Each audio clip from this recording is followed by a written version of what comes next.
Hello friends, Malayalam കുക്കിലെ മറ്റൊരു വീഡിയോയിലേക്ക് ഏവർക്കും എൻ്റെ ഹാർദവമായ സ്വാഗതം. അപ്പോൾ ഇന്നത്തെ നമ്മൾ നോക്കാൻ പോകുന്നത് എങ്ങനെ ഇതുപോലത്തെ ഒരു ചപ്പാത്തി മേക്കർ നിങ്ങൾക്ക് സ്വന്തമായി വീട്ടിൽ തന്നെ ഉണ്ടാക്കാം എന്നുള്ളതാണ്. അപ്പോൾ ഇതിൻ്റെ പ്രത്യേകത എന്ന് വെച്ചാൽ ഇതിൽ യാതൊരുവിധ കെമിക്കൽസോ വരുന്നില്ല, അതായത് നോൺ സ്റ്റിക്ക് കോട്ടിംഗ് പോലെയുള്ളതൊന്നും. അപ്പോൾ നിങ്ങൾക്ക് 100% സേഫായിട്ട് ഇതിൽ ചപ്പാത്തിയൊക്കെ ഉണ്ടാക്കി കഴിക്കാൻ പറ്റുന്നതാണ്. ഇതിൽ ചപ്പാത്തി, പൂരി തുടങ്ങിയവയൊക്കെ സിമ്പിളായിട്ട് നമുക്ക് പരത്താൻ സാധിക്കുന്നതാണ്. അപ്പോൾ ഒട്ടും തന്നെ സമയം കളയാൻ നമുക്കിത് എങ്ങനെയാണ് ഉണ്ടാക്കുന്നതെന്ന് നോക്കാം.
അപ്പോൾ നമ്മൾ ഈ ചപ്പാത്തി മേക്കർ ഉണ്ടാക്കാനായിട്ട് കുറച്ച് തടി കഷ്ണങ്ങൾ മുറിച്ചെടുത്തിട്ടുണ്ടായിരുന്നു. അതെന്തൊക്കെയാണെന്ന് നോക്കാം. ആദ്യമായി ഇതുപോലത്തെ 2 കൊച്ചു പീസുകൾ എടുത്തിട്ടുണ്ട്. ഇതിൻ്റെ സൈഡൊക്കെ നമ്മളൊന്ന് ഉരുട്ടിയെടുത്തിട്ടുണ്ട്. പിന്നെ ഇതുപോലത്തെ ഒരു ഹാൻഡിൽ പീസും എടുത്തിട്ടുണ്ട്. അപ്പോൾ ഇതിൻ്റെ പിടിക്കുന്ന ഭാഗം നല്ലപോലെ ഒന്ന് സ്മൂത്താക്കി എടുത്തിട്ടുണ്ട്. പിന്നെ അതിൻ്റെ ഓപ്പോസിറ്റ് ഭാഗവും ഒന്ന് ഉരുട്ടിയെടുത്തിട്ടുണ്ട്. അത് അവിടെ നമ്മൾ വെക്കുമ്പോൾ നന്നായിട്ട് കറങ്ങാൻ വേണ്ടിയിട്ടാണ്.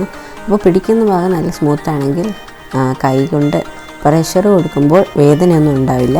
പിന്നെ ഇതുപോലത്തെ ഒരു ചെറിയ പീസും ഇതുപോലത്തെ നീളമുള്ളൊരു പീസും എടുക്കണം. അപ്പോൾ ഇനി നമ്മൾ മെയിനായിട്ടുള്ളത് ഇതിൻ്റെ ബേസാണ്. ഏകദേശം കൂടുതൽ ചെറുതാവാത്തൊരളവിൽ എടുക്കാൻ ശ്രദ്ധിക്കുക. പിന്നെ ഇതിൻ്റെ ടോപ്പ് പോർഷന് വയ്ക്കാൻ വേണ്ടിയിട്ട് നമ്മൾ താഴെ ബേസ് എടുത്തതിനെക്കാട്ടും ഒരു 2-2.5 ഇഞ്ച് നീളം കുറഞ്ഞൊരു പീസും എടുത്തിട്ടുണ്ട്.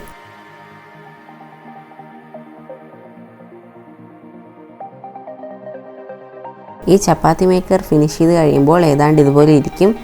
അപ്പോൾ നമുക്ക് ഇത് ഓരോന്നായി ഫിറ്റ് ചെയ്യാൻ തുടങ്ങാം.